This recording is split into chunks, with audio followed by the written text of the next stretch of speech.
On today's show, FCA's new CEO makes changes to his management team.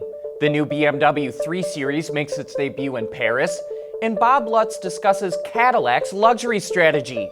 All that and more coming right up on Autoline Daily.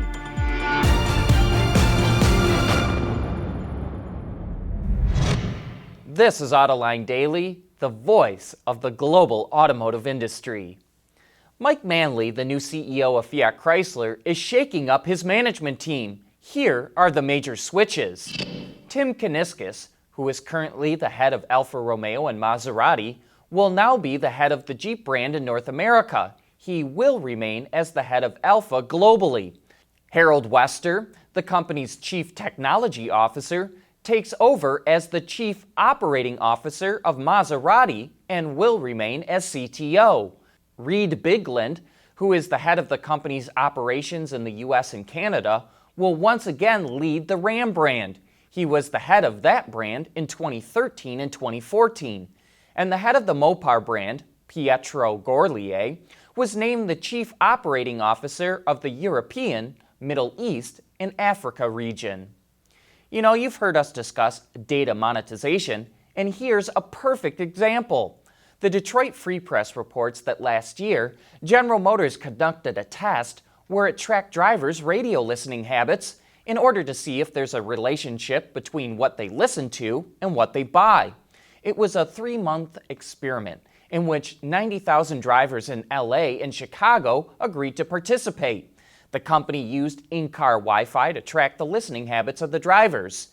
And GM believes it could help them develop a better way to measure radio listenership, which could be valuable to advertisers, or to put it another way, monetize data.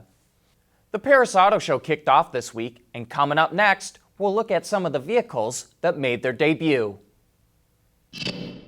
Autoline Daily is brought to you by Bridgestone Tires, your journey, our passion. Dow Automotive Systems, advanced materials that deliver better results. Lear, a global leader in automotive seating and electrical systems. And by ExxonMobil.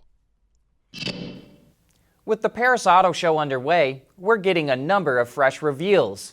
And BMW debuted the 7th generation 3 Series sedan that's now longer, wider, and taller than the outgoing model. The kidney grille has been elongated into the headlamps, which now feature a new LED lighting signature. At the rear, you'll notice lighting units that are more rectangular with hockey-shaped LED elements. The lines of the interior, which seems less cluttered, all flow to the center, making the infotainment screen the focal point. In the US, 2 powertrains have been confirmed, a 2-liter Turbo 4 that makes 255 horsepower, and an inline 6-cylinder will produce 382 horsepower for performance M models. A plug-in hybrid version will also be added to the lineup.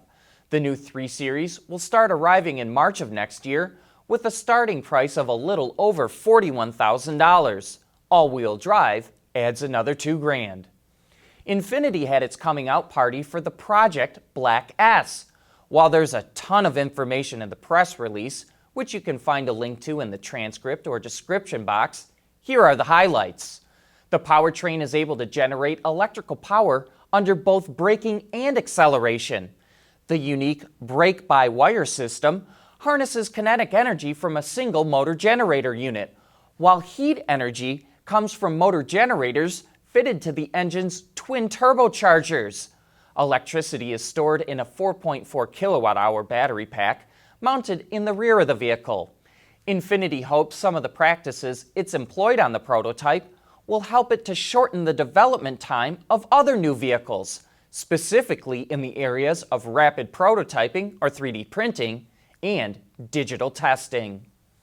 Kia revealed the new Proceed. It's been transformed from a 3-door hatchback into a 5-door wagon. It was designed, developed, and engineered in Europe exclusively for that market.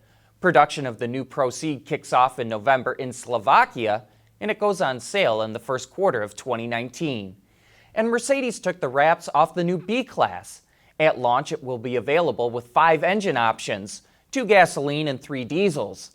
And the engines are mated to either a 7-speed or 8-speed dual-clutch transmission. It's the second model in Mercedes' car lineup to feature its new multimedia system called MBUX, which is customizable and adapts to the driver. It also offers new driver assistance features, including semi-autonomous driving in certain situations.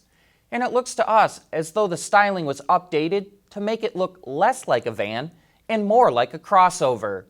The company will start delivering the new B-Class to customers in Europe starting in February of 2019. Coming up next, Bob Lutch shares his thoughts on Cadillac's luxury strategy.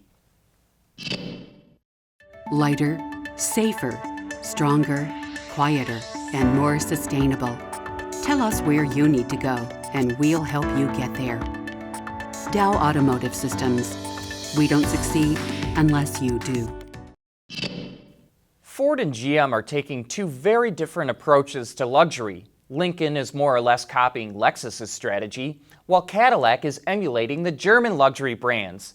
And recently on Autoline After Hours, we were joined by GM's former vice chairman Bob Lutz, and he shared his thoughts on Cadillac's strategy. My personal belief, and not necessarily shared by, in fact, probably not shared by General Motors, is I think Lincoln is on a more predictable track, because trying to outdo the Germans, even if you do it with the car, it will take decades for the public to realize that Cadillac CTS handles better than a BMW 3 Series or a 5 Series.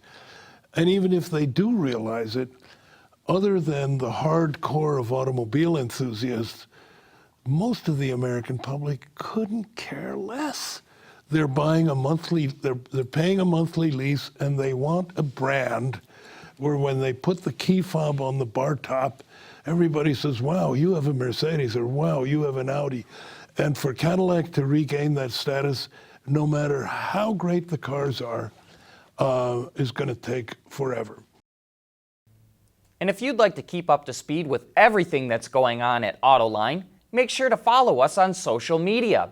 You can find us on Instagram and Facebook by searching for the Autoline Network, and to find us on Twitter, just look for @Autoline. But that's it for today. Thanks for watching, and please join us again here tomorrow.